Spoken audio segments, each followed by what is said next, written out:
Hi, this is Zoe Routh, and welcome back to the Zoe Routh Leadership Podcast, where we are exploring points of view, how people come to see and be in the world. Today's guest is Greg Gillies, and I was fascinated by his profile and really wanted to reach out and ask Greg onto the podcast because of his personal experience of transformation and the work that he does now, specifically with men and helping men reinvent themselves. So Greg is a life coach for men. He's an expert in emotional intelligence and releasing blocks. And he has been helping men release past limiting beliefs, influences, and emotions so they can step into being their best.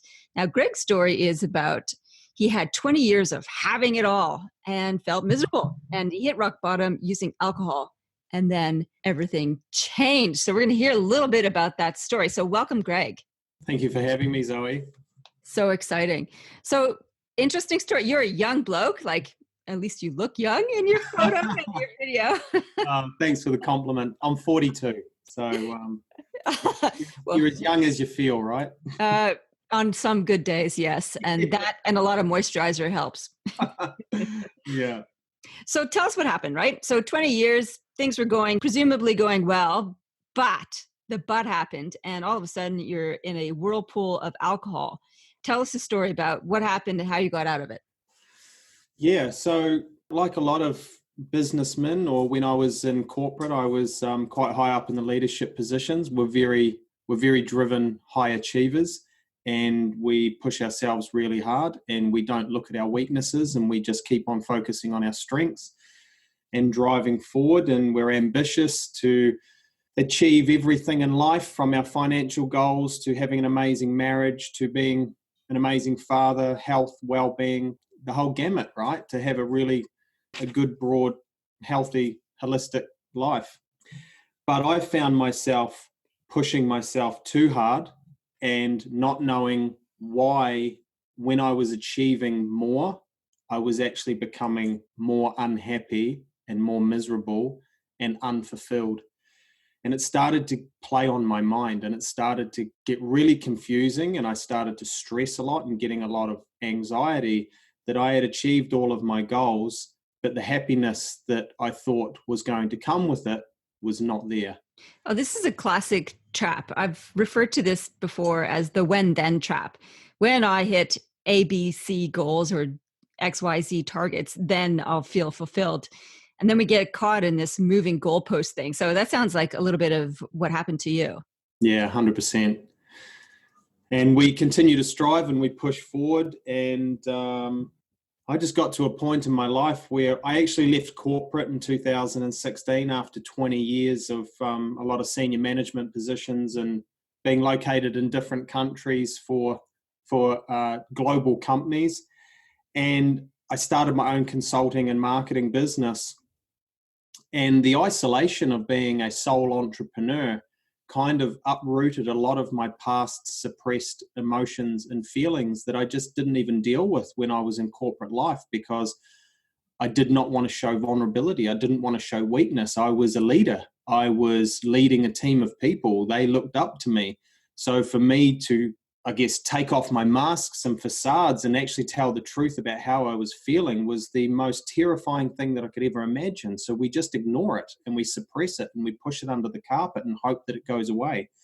But when I started my own business and I didn't have all of the team and all of the resources and the big healthy paycheck coming in, and I literally had to do everything, that was when the emotions really started to rear up. And my mirror kept on showing up to me, and I literally had to start facing my demons. But I used my old ways of trying to ignore it, and the stress, the anxiety, and it even got to panic attacks started to really mount up. Now, I was building my business and it was going really well and successful, but I just had this overwhelming fear that it was just going to come crumbling down, that I was going to fail, that I wasn't good enough, that I wasn't worthy, that things like, it was just these stories in my head and it was out of control and I didn't know what was going on with me, and I actually thought there was something wrong with me. And I've always been a drinker, a very social person, and I was using alcohol to try and numb the pain because I had no escape and I didn't know what was going on, and that did not end well. So what happened? It sounded like this the slippery slope, and you're right. Like there's nothing like setting up and running your own business to expose all of your personal development opportunities. Oh yeah. And when we talk about personal development, it's quite interesting. I talk about this a lot on social media and with my clients, that the old traditional personal development and what I spent tens of thousands of dollars and years doing was more knowledge and education based to become really wise and knowledgeable about new skills and what I can do. And I went to the seminars and reading books and all that sort of stuff. But what I didn't focus on is all the inner work. So I was gathering all this information and I was loading up my conscious mind and my memory, and I had this amazing amount of knowledge, but I was ignoring the programming and the beliefs that were deep in my unconscious mind that were literally creating conflict in my mind. And it was the unworthiness and the belief systems and all that sort of stuff. And I just totally ignored all of that. And it just got to a point where I couldn't ignore it anymore. And through the drinking, I just went on a spiral downwards until I literally had a breakdown.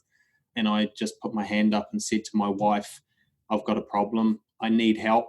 And when I dropped my guard and I was vulnerable and I admitted what I was suffering with, my new journey began, which was the hardest and most rewarding journey of my life. But it has literally transformed every area of my life to the point where I've now found my passion and purpose in helping other men go through this transformation. Because at the time, I thought there was just something wrong with me. So that's why I didn't want to talk about it. That's why I didn't want to be vulnerable, for the fear of being judged and criticized and losing everything that I'd worked for. But once I healed myself and I went on this discovery journey, I realized that most men are suffering from the same things because we've never been taught how to deal with our emotions. We just soldier on. We just harden up and we just push through, and it's not healthy. Yeah. I agree. So we were talking just before we hit record about the experiences I have with my male clients as well. So I have a lot of male leaders that I work with, and it's very similar. They haven't learned, haven't been taught, haven't felt safe enough to express emotions or explore their inner world. So I'm guessing also that when you told your wife, I need help, she was like, yeah, I knew that already. Yeah, she'd given me enough signals over the years that I was not being kind to myself, and I just ignored that as well. But she sounds like a good woman. Yeah. And she's very much into holistic health and all of that sort of stuff. She's actually in my program as well. So when I started listening to my wife, my life started to change. Funny that. Well, it sounds like she was the perfect instrument to help you do the work, because if she can't do the work for you, you've got to do the work, and you've done the work. So I'm curious about that, like the work. So you've talked about, you were obsessed about reading personal development, but actually doing the work wasn't something that you did until you hit this rock bottom piece. So what kinds of things, like literally exercises, did you do?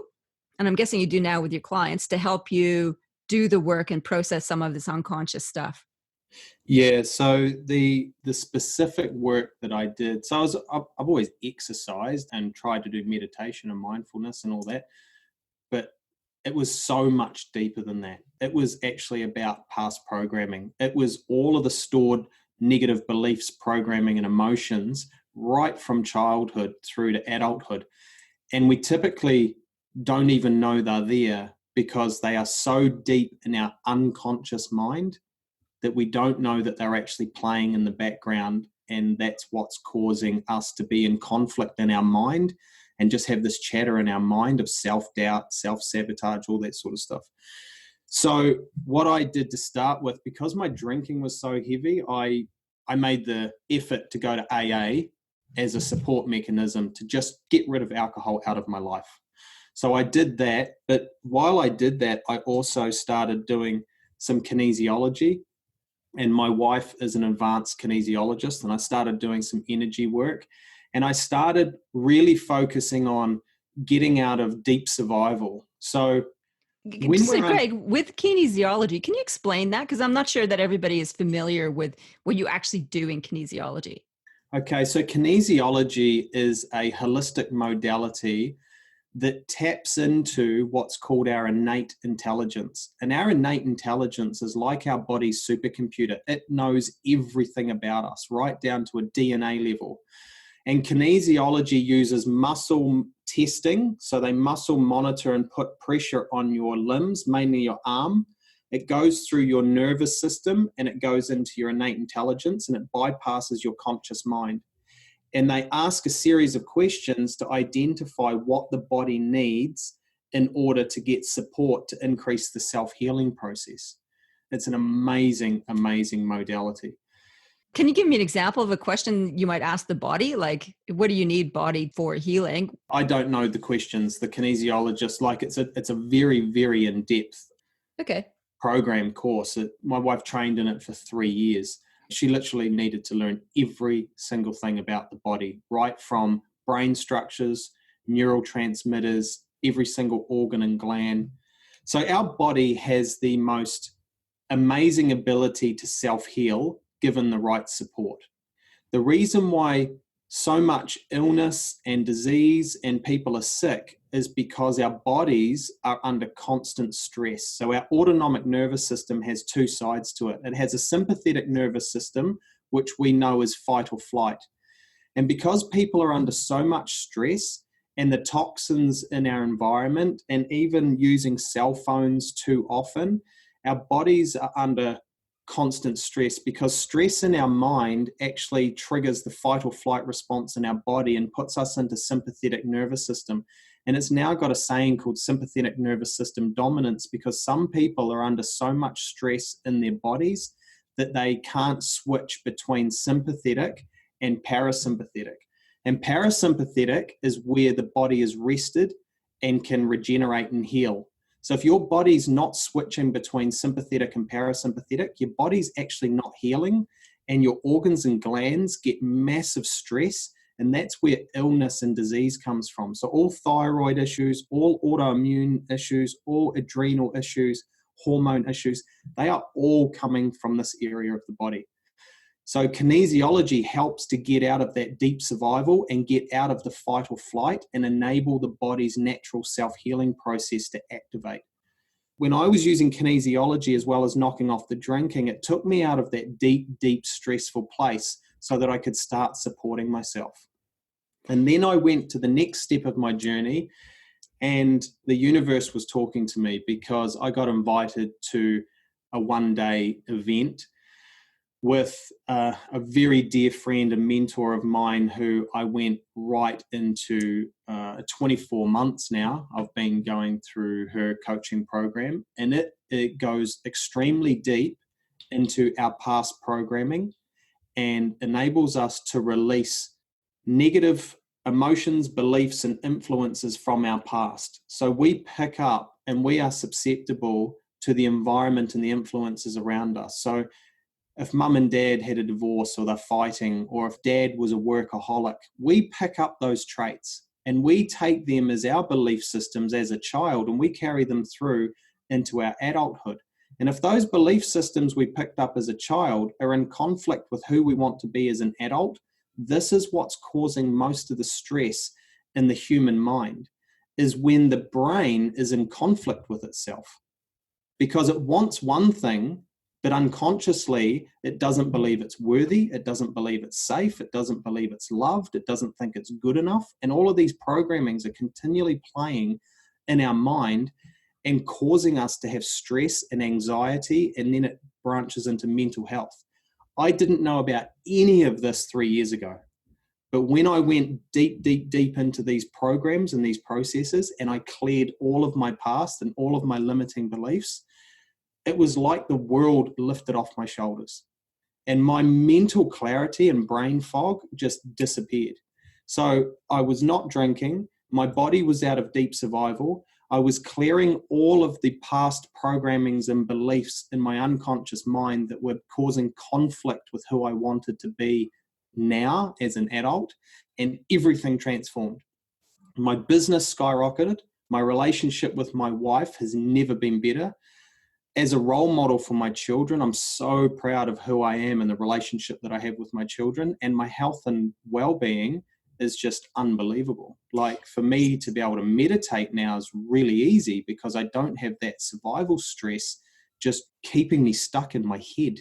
So, Greg, I'm curious. So, you did all this surfacing, all this past programming Yeah. gunk. Do you then choose new programming that's supportive to you?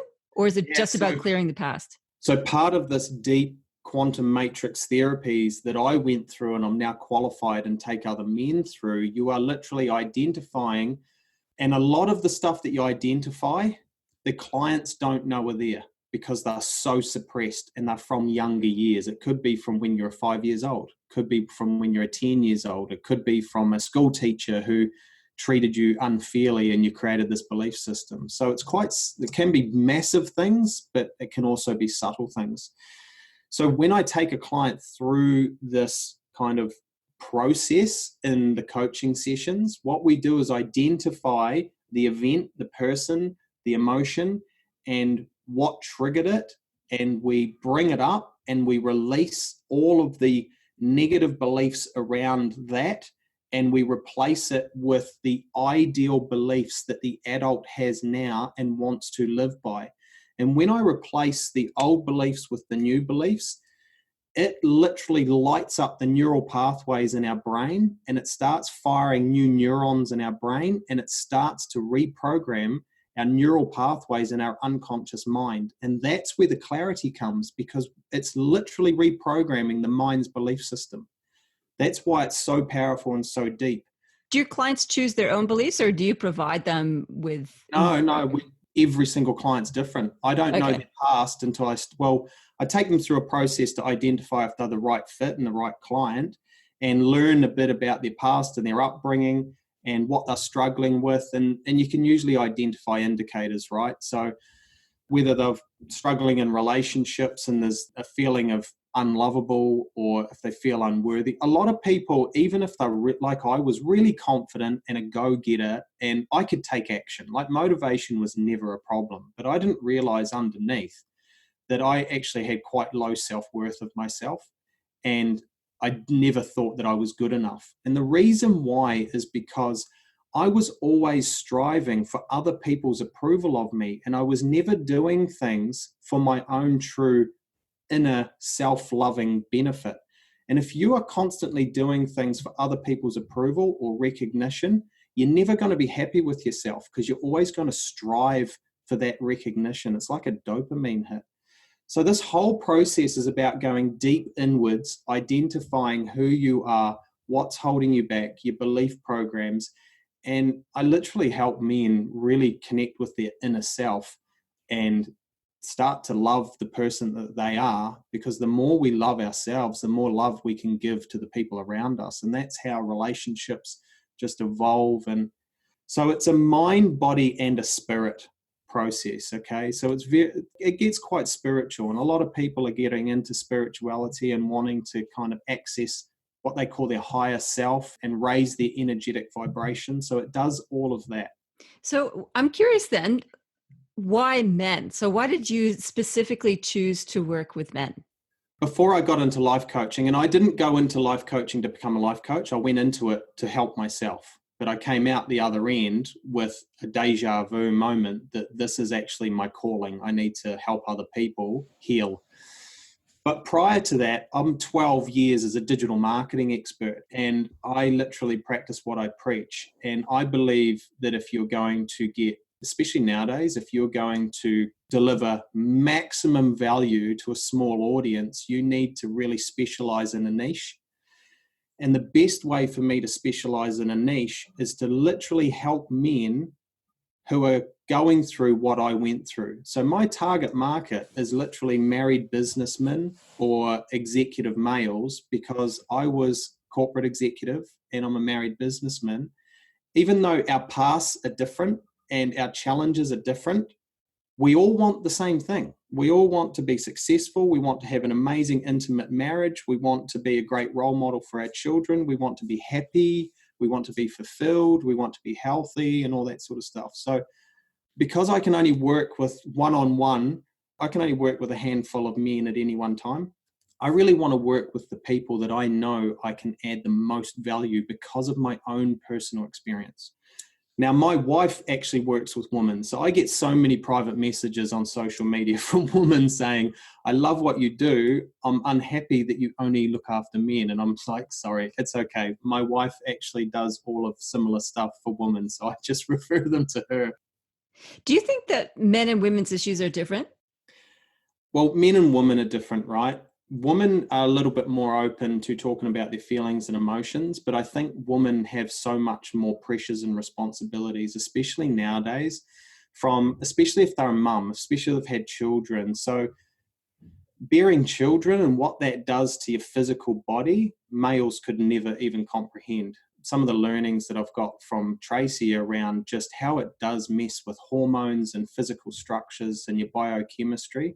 And then if they are a home mum or if they are a working professional, we all have similar, I guess, goals, but males and females have slightly different challenges that they want to deal with. And most of my wife's female clients, it's mainly health issues. It's around, so my wife can reverse Epstein-Barr, glandular fever, thyroid issues, adrenal fatigue, hormone imbalances and all that sort of stuff. So a lot of her clients come to her for that, because when she sorts out their physical issues, by default it sorts out their mental issues, because they're stressed and they're anxious in their mind because their mind and their body just aren't functioning properly. So it's more of a health side of things. But that was the long way of saying we're all humans, we all have needs and wants, but we just have a little bit different genetic makeup between females and males.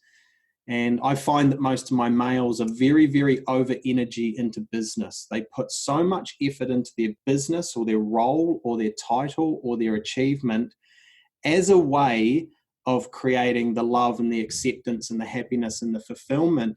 And a lot of my clients are doing it at the detriment to their relationships, their own health, their own well-being, and they're not even available and truly present for their children. So they're over here striving to be successful in a business so that they can give their family everything that they want, but all their family wants is them. So what have you noticed about, so that's a common pattern. So men are putting a lot of effort into their businesses so they can provide more for the family, but all their family want is men. Yeah. They just want them to be there, right? Quality time. Yeah. So, I mean, you're working one-on-one individually with men to help transform this. What do you think are some social things that we could, like, in society more broadly, what do you think we need to transform as a community around beliefs about men and men's roles in the world? What I'm trying to advocate is that mental health is not a problem. It should be treated exactly the same as physical health. So everybody knows and is openly talks about you need to eat clean, you need to exercise, you should go to the gym. But there's this stigma around mental health that they're not willing to openly say, I need to do some mental fitness because I'm overstressed and I feel anxious and all that sort of stuff. It's kind of like people think that if you say that you've got mental health, you're going to get judged and ridiculed. And it's just a bad way to think about things. So I really want people to just be okay to open up and talk about how they're feeling mentally, because it's actually more important than how they're feeling physically, because the way we feel mentally actually affects our physical makeup, from what I was talking about before in the autonomic nervous system and the endocrine system. It actually affects our physical makeup. So if we deal with our mental health, it is so critical to everything. So that's probably not the answer of the question, but that is kind of what I'm trying to advocate. And that's why I share my story of vulnerability and how I hit rock bottom, even though from the outside world looking in, Greg Gillies was really successful. He had the investments, the home, the business, the titles. Like on Facebook, my life looked amazing. Inside Greg Gillies, I was broken. And so many men out there are exactly the same. But I'm trying to give them permission to put their hand up and say, yes, I'm struggling and I need help. I think you're doing a great job in modeling that, and especially in advocating for men's mental fitness. Actually, I think that would be a good place to start. Actually, we start talking about mental health and talk about mental fitness. It's got a different kind of connotation to it. It might be a useful way forward. I'm curious about, what do you think like if you had your top 3 beliefs that have helped you turn your world around, what would those 3 beliefs be? You can't ignore your past. It's not going away. Your past is your past. And if there's traumatic events or influences or something from your past that is literally maintaining programs in your brain now and holding you back, you need to address it. I say to my clients, it's kind of like you're driving around in your sports car with the handbrake right on full and you don't realize it. When you clear your past and the negative programming and the stuff that's stored in your unconscious mind, it's like taking the handbrake off your car. You will just naturally go faster. Well, not faster. You'll just naturally and easily move forward. So the big one is the past. The second one would be open and honest and feel comfortable to be vulnerable. There is a lot of people out there, you look at Brene Brown, there's a lot of people out there that are talking about the strength and vulnerability. Even Lewis Howes, he's an advocate for men and he's a very big influencer globally. And what's his name? Lewis Howes? Lewis Howes. Howes, yeah. How do you spell his last name? That's my accent, sorry. Howes. So he owns the School of Greatness. He's a very big influencer around these topics. Okay. And he talks about males need to stop wearing masks and live their life through these facades because they're not showing their true self. They're showing what they want to be perceived as. And as we become successful and as we build a big business and we're in leadership positions and even corporate executives and CEOs, they feel isolated and they feel like they're constantly giving and supporting others, but there's no support for them. And that's because of the isolation. And the isolation continues with that internal mental dialogue. And they just go, I can't come out and say, I am absolutely struggling because what if they take my title off me? What if my business fails? What if somebody judges me? This is a bad place to get to, a really bad place to get to. And I know so many men are in that place, but they feel like they are stuck and they feel like they can't speak up. So that is the reason why I want to help men, is because I've been there. I know it. And they can get the help without other people. They don't need to tell the world, but there is the right help there to address the cause, not the symptom. So there's so many things out there that can deal with the symptom. If you go to the doctor and say, I'm suffering from anxiety or this or that or the other thing, they might prescribe you some medication to numb the symptom, but it's not helping with the cause. So what our program does is go deep, deep, deep into the cause, identify the cause, remove the cause, and then the symptoms go away. So, yeah. Awesome. Where can people get a hold of you, Greg? So greggillies.com is my website, and I'm playing around with the messaging because I'm just learning the types of men that are coming in, but most of my clients are in business, or businessmen or corporate executives. LinkedIn is my most active social media platform. So I post almost daily videos around a lot of topics. So I'd love to connect with anybody on LinkedIn and share just free content on there. And then Facebook and a little bit of Instagram. But my target market, and I'm putting most of my emphasis on LinkedIn, is the business owner and the busy professional. Fantastic. Well, it's great work that you're doing out there in the world. And thank you so much for coming on the podcast. Thank you for having me, Zoe. I really appreciate it.